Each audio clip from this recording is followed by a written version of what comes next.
Well, the left-wing media in hysterics over President Trump's wiretapping claims. Watch this montage. The President of the United States is accusing the former president of wiretapping him. I think that this is, again, something that if this happened, Martha, If. It was jarring, President Trump accusing President Obama. They haven't given any proof, but they have given Trump supporters a brand new talking point, that Trump's problems are really Obama's fault.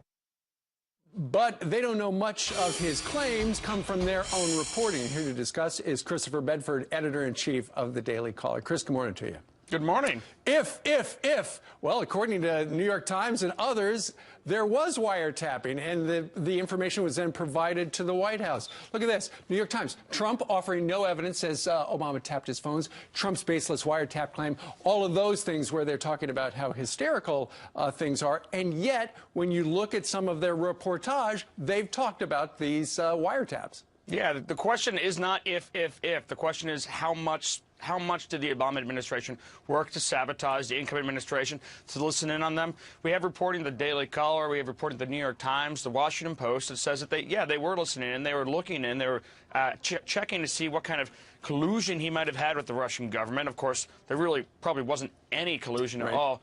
And so the question isn't even if. And now people to go back and attack their own reporting to try and say that, well, this is different, it's preposterous. Right. Chris, what do you make of that? Why are they doing it?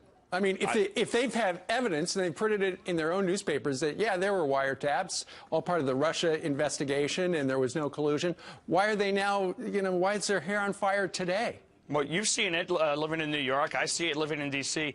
This weird Trump derangement syndrome that seems to have struck. Yeah, it seemed like it might be a passing thing. People may calm down. And it's nuts. They haven't. I start to wonder. I see these people who maybe appeared to be respectable a year ago getting more and more and more out of control. A New York Times columnist calling for Trump's tax returns to be illegally leaked. And people in the outgoing White House, the past White House, who maybe thought of themselves as good civil servants, suddenly going out of their way to sabotage the next president in a democracy. Sure. This derangement system has caused people to really spin out of control, and Donald Trump has shown that a lot of people in the media are exactly what maybe some on the far right had always said they were. They're total liberal shills. Well, and you look at the record of the Obama administration, I mean, they do have a record of abusing power. Just take a look at what they did with the IRS and targeting conservatives. I mean, that's pretty clear, isn't it? It was absolutely. I mean, the stuff that Richard Nixon ended up getting in trouble for didn't even hold a candle to using the IRS to target private citizens. If you were a guy named Charles or David Koch, you'd wake up every morning to hear the leaders of your country attacking you as a private citizen.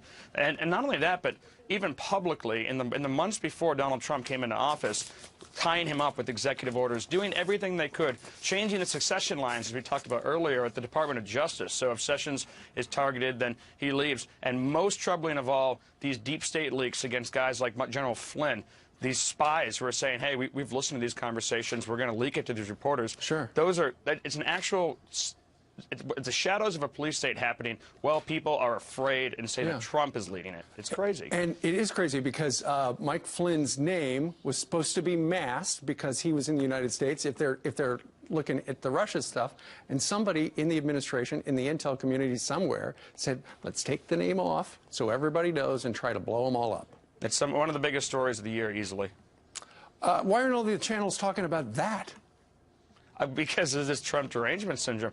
It's crazy. I mean, if you're listening in on the newspapers and you're reading, you think that the biggest story is that Senator Jefferson Beauregard Sessions, a senator from Alabama, is colluding with the Russian government.